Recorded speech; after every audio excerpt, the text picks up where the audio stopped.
Hi, everybody. Welcome to Discover College Soccer. Today, I'm lucky enough to be joined by Coach Kayla from Richard Bland College. Welcome, Coach. Hey, thanks for having me today. Yeah, thanks for being here. You guys are, it's an interesting school is that you're a separate two-year university, but you got that love from William and Mary there in Williamsburg. So hopefully that's a helpful partnership for you guys. Yeah, absolutely. It definitely helps with the academic side and kind of having the academic rigor that comes from being under William and Mary. We kind of have that sweet spot of being closer to a 4-year than what you might get from some true, 2-year community colleges in terms of academics. Yeah, well, it sounds like it. Well, we're here, we're talking at the end of October. Your season just wrapped up, but I and I know you're going to be hitting that recruiting trail hard. Just out of curiosity, how much, if any, recruiting are you doing during the season? Like if you had to give a percentage of time spent on it, what do you think it would be? Like 5, maybe 10%. Yeah. We went to WAGs up in Fredericksburg in October, and that's basically it. If we can catch a club game, we'll try to. But we're kind of spread out with our conference play, so we're on the road a lot. Just with the team and in the season, that it kind of gets hard to go to those individual games. So, Okay. Well, now that your schedule's opening up, right? November, December, it's college showcase season. So, oh yeah. what where do you like to go? What places do you like to look for players at? Where can folks expect to see you on the sidelines? So we'll hit the Mid-Atlantic pretty hard. We're definitely going to be down at NCFC down in Raleigh. My assistant's going to be in Bethesda at the Bethesda Premier Cup. We'll hit even some of the smaller tournaments like the Capital Fall Classic, and those types of things where you don't necessarily expect to see a ton of college coaches. We'll be at pretty much anything and everything that we can get to within North Carolina, Virginia, Maryland, those areas. We're gonna be there and trying to make a name a little bit more for Richard Bland and those events, because I don't think you see a ton of the smaller JUCOs at those types of events. So that in and of itself will help us out. So Okay. What do you guys do? Your own ID camps, or you your staff work other ID camps? Are they part of your recruiting process? so we have not yet done our own. That's something that we're definitely going to look into doing. I think the bigger tool for us is just getting to other ID camps where, there's bigger schools are going to have more kids than probably what we'll attract at this point. But yes, both are on the table. Okay. Well, whether it's at a club game or tournament or showcase or ID camp, what is it that you're looking for in a player that you want to bring to Richard Bland? Uh, we want difference makers. We want people who are going to make a difference on the field with their play. Positionally speaking, it's obviously kind of varies from position to position, but can you come in and be an impact kid? And we want somebody who's going to make our culture and our program off the field better. I want the high academic kids because there's no reason that we shouldn't have the highest team GPA on campus.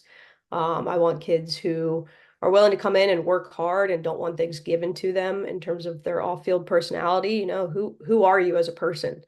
I like the kids who come in and they have that little bit of grit to them, but they also are able to come in and understand that college soccer, it's not easy, and they're willing to work hard for whatever it is they want, whether it's playing time or, the grades in the classroom.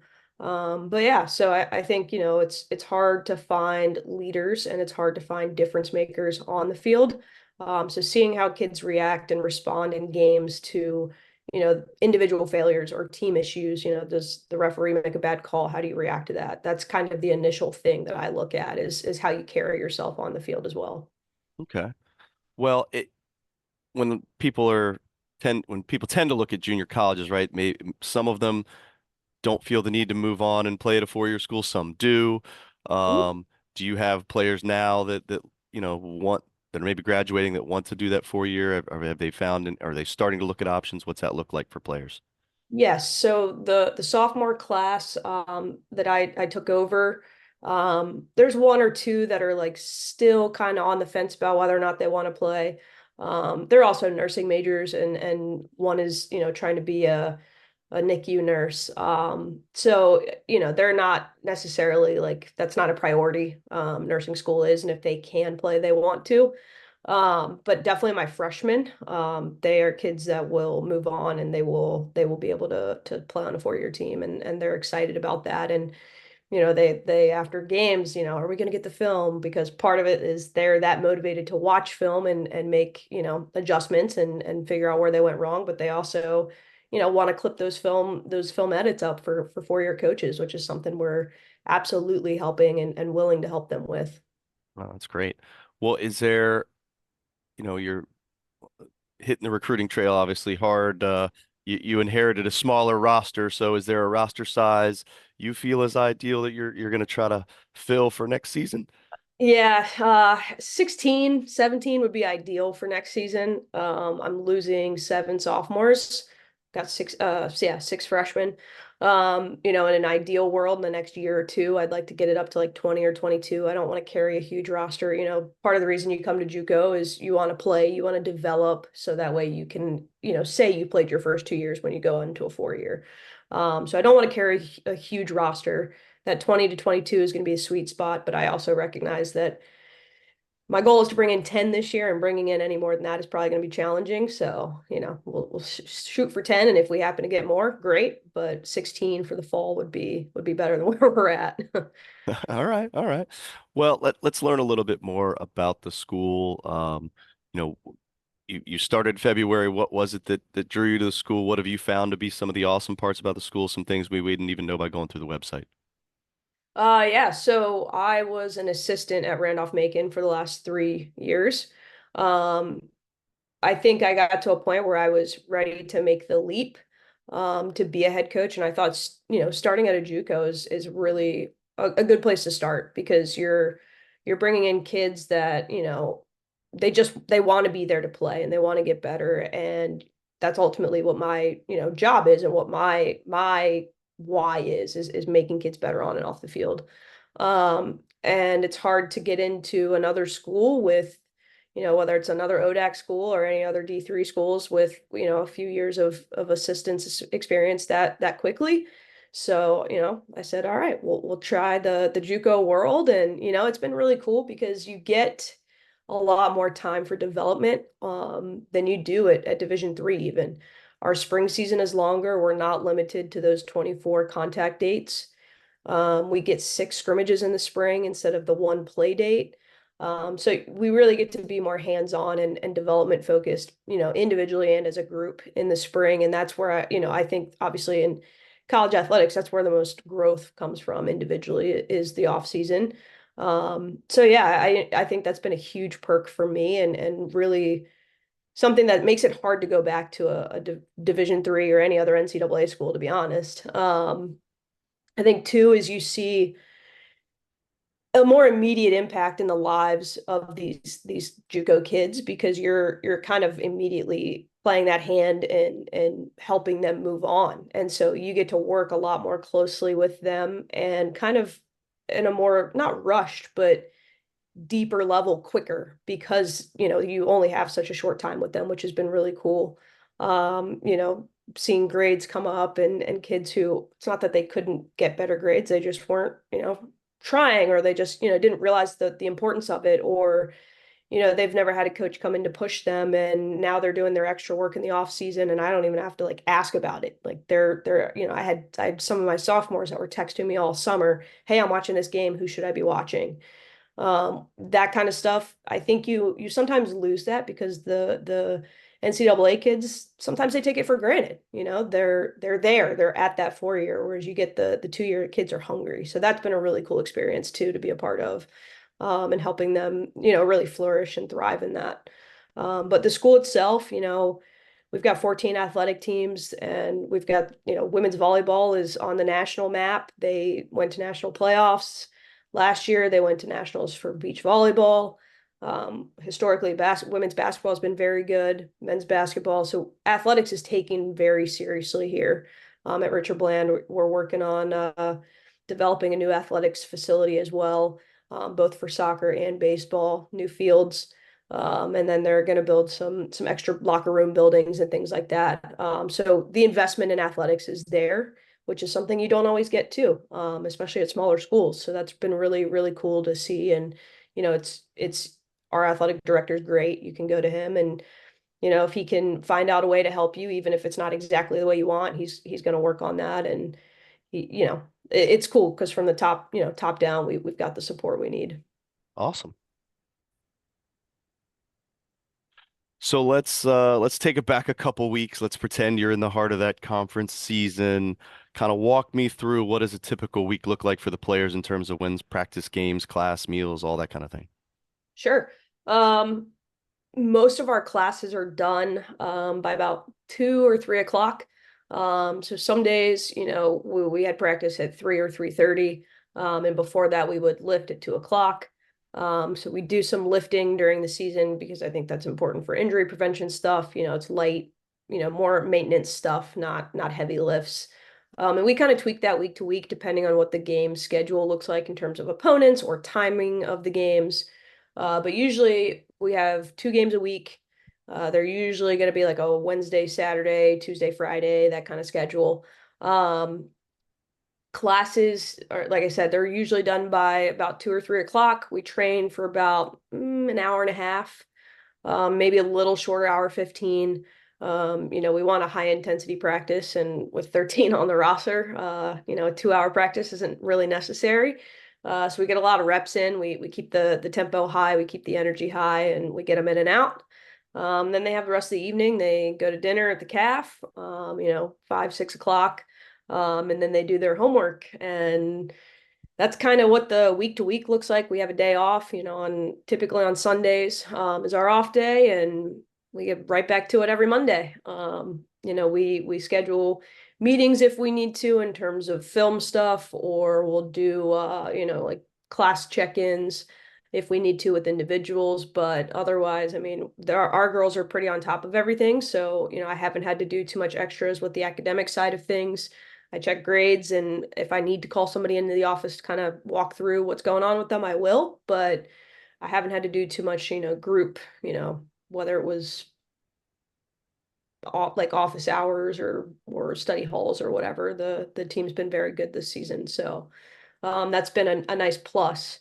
But yeah, usually like our lifts are an hour or so, and then we'll practice for about an hour, hour and a half, hour 15. And then usually the day before a game, we do a pregame practice. That's pretty much the same every single pregame. In terms of the same activities, and then in the beginning or end of it, we'll kind of talk tactically about what the game plan is, just to kind of brush up on it. But we like to keep them competitive. We'll do some sorts of shooting, some transition drills, small-sided stuff, and then we'll open it up to bigger goals and get them competing. I think that's super important to get that mindset the day before a game after, you spend some technical, tactical stuff throughout the week. So yeah, that's kind of what our week looks like. All right, all right.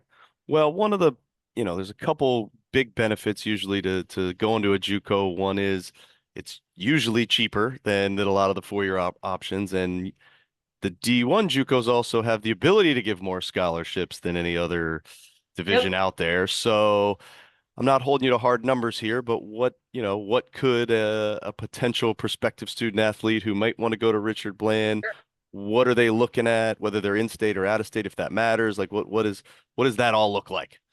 Yeah, so in state, quote unquote sticker price is about 21,000. We are Division II, so we can offer scholarship up to your full tuition and fees. So that's a little over $9,000 that we can cover. So roughly, if you were to get a full ride and live on campus, you would just pay for your housing, which is roughly 12 a year. Now that's obviously without FAFSA or anything like that included.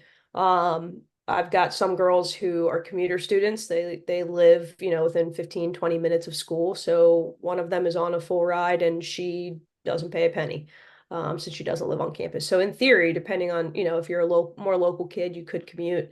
And if you're getting the full soccer scholarship, then you're not paying anything. Most of our kids, in terms of scholarship, I would say like 75% of our roster is on some sort of soccer money. Um, so yeah, there's a good chance that you get at least something from soccer. And I'm pretty good about, if you've come in and maybe your first year you're not on something, Your second year, you show me that you're willing to work, you're doing all the right things, you're following kind of the team expectations. I'll give you some scholarship money because I think that's earned. Cool. So that's definitely something that year to year can change as well. But yeah, that's out of state is roughly 27,000. And same thing, we can cover up to your full out of state tuition. Wow. So obviously that's a bigger chunk of my scholarship budget, but that's not out of the question. So.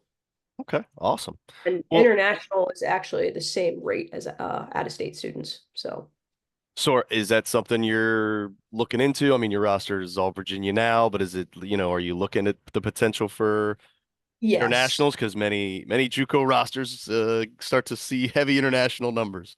Yeah. So our men's coach is well connected internationally. So that's something for sure that he's gonna kind of help me with getting in touch with his contacts. And we're gonna start having more of those conversations in the upcoming year or two. I think it's going to be more of an addition onto a roster versus like building the entire roster Yeah. around, mostly international kids, just because I think on the women's side it's kind of hard, especially with the money piece.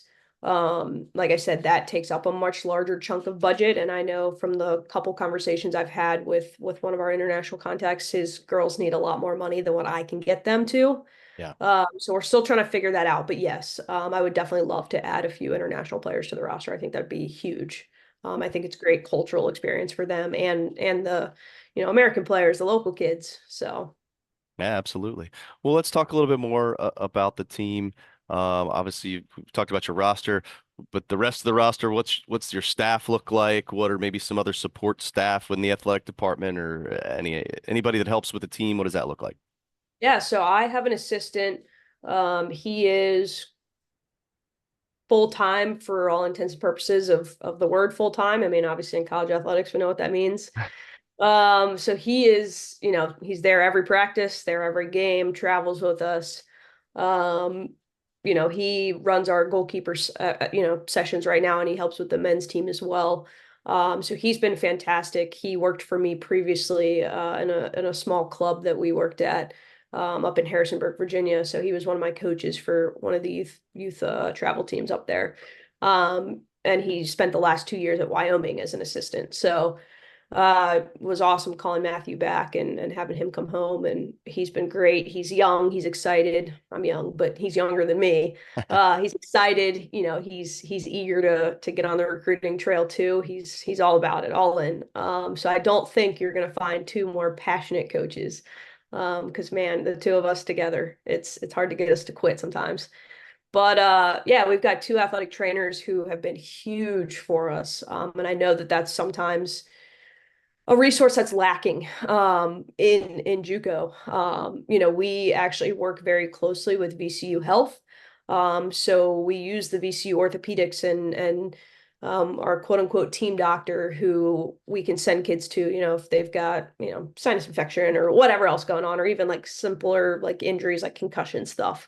So we've got their orthopedic doctors, and then we've got the other one, and they're an invaluable resource for us. That's how we got through a 13-player season. And our training room is incredibly well staffed, all the gear, all the boots, the everything you could need, the stem, the all the different tools, cupping, all that kind of stuff. Okay. And our head athletic trainer, I actually worked with previously for the last 3 years at Randolph Macon. So she and I have a really, really good working relationship together. She's been great at kind of helping me maybe when I'm not paying as much attention or overly involved in game planning stuff like hey, this girl might need a little extra rest today, or maybe give her fewer reps or whatever. So like I said, they've been invaluable at helping me get the players through. And I try to work closely with them in terms of, hey, okay, in the off season, this is going to be our weightlifting schedule. What do you think about this? Are there any mobility exercises that you think are important that I should incorporate? So I try to use them more than just send a kid when they're hurt. I stress to my players that even if you're not injured, you should be spending time in the training room. Um, so that's been huge. And then we've got our associate athletic director. she's fantastic. She was previously the coach. She's there for anything and everything I need in terms of learning the ropes as a first year head coach. Our athletic director, like I mentioned, he's great. The president has met with us. She's a part of our spring banquet, sports banquet awards and whatnot. The other coaches on campus are all very supportive as well. So, I think you get that really cool experience of being kind of tight knit because we're such a small school. You know, you get that feel with those other teams and coaches. So Awesome. Awesome. Well, what about you? You mentioned it a little bit. Besides being energetic, how would you describe your coaching style and the style you play you want to play there? yeah, so I would say coaching style wise, I am very, very demanding. I expect a lot of you, but if you meet those expectations, we're gonna get along great. If not, we're gonna have problems. And that's very clear. I lay everything out in preseason. I lay it out in recruiting visits. I give them our code of conduct every recruit that comes in my office, so they know what they're signing up for. That's one thing I take pride in. I'm very transparent. I don't want to lead you to a program that's not the best fit for you. And like, I'm not going to be mad if you tell me it's not the best fit. I want you to go where is best for you, because college is a big decision and it's a lot of money and it's a lot of commitment. And I take pride in that. I would say I'm very, very eager. I'm very excited. Very, very fun, but I also have my very serious moments where players know like this is not the time. So I think my staff and I have a really good balance of we're gonna work hard, but we're gonna have fun. And when we do have fun, we're gonna be goofy. We're gonna be singing the warm-up songs with you in the locker room and this and that. I think I have done a pretty good job of striking that, head coach versus mentor balance with players. And that's something that I really want my players to feel comfortable coming to me with whatever it is. It doesn't even have to be soccer. I think my players at Randolph-Macon, when I was there, they would joke that I was like the free team therapist. So while I have that intensity side, like I also make sure I balance it out with truly being somebody else that's in your corner. Um, Playing style wise this year it was do what we can to survive. Yeah. It was a tactics battle. But I would like to say that, in an ideal world, as we, get the players in that I want, we're playing high level soccer because ultimately people are going to want to move on and play high level soccer at a 4 year. I don't want to play the kickball, kick and run, use your athleticism to break a team down. I don't think that's not my way to play. I think using systems and formations that fit the players we have, that's not necessarily a repeat every year. That's something that I kind of really believe in is, you also just don't change every single game to, you know, figure out a way to beat your opponent. Like get a system down, and if you have a backup type of thing, use it if you have to. But I want to build confidence in my team and what their capabilities are. And I just feel like that's one way and one of the best ways to do it. I'm really big on the technical piece as well. So that's something in the off season that we constantly work on, technical things, whether it's passing, receiving, balls out of the air, those types of things. Yeah, I just want players who are just as smart on the ball as they are off the ball. And when they're on the ball, can you be reliable? Can you possess with a purpose? Can you make sure that, you create numerical overloads and get into the attack, and defensively, how organized can we be? So that's, the basics of it. Okay. Well, I appreciate all of your time. I'm going to leave you with one last question, and that is if you had one piece of advice for any prospective student athlete going through this recruiting process, what would that be? Man, I would say soak in every single moment because college athletics are going to be both the hardest and the best time of your life. And if you allow it to, it will set you up for so much success out of soccer when soccer inevitably ends one day. I really believe that college athletics is a tool that we can use to help better the player, better the person, better the student, off all of these things off the field. Um, so yeah, I would say soak in every moment, take every lesson for what it is. Don't take things personally because it's not usually, and just enjoy it while you have it because you never know when it'll end. I didn't get to finish my 4 years because of injury. So if I could tell you one thing, it'd be soak in every single minute. Great advice. Well, Coach, really appreciate it. Good luck on the recruiting trail. I might bump into you at Raleigh, Yeah, uh, absolutely. or if you get down to any of the events here at Premier at Lakewood Ranch, let me know and we'll get together. All Will do. right. Sounds good. Thank you so much. Thank you.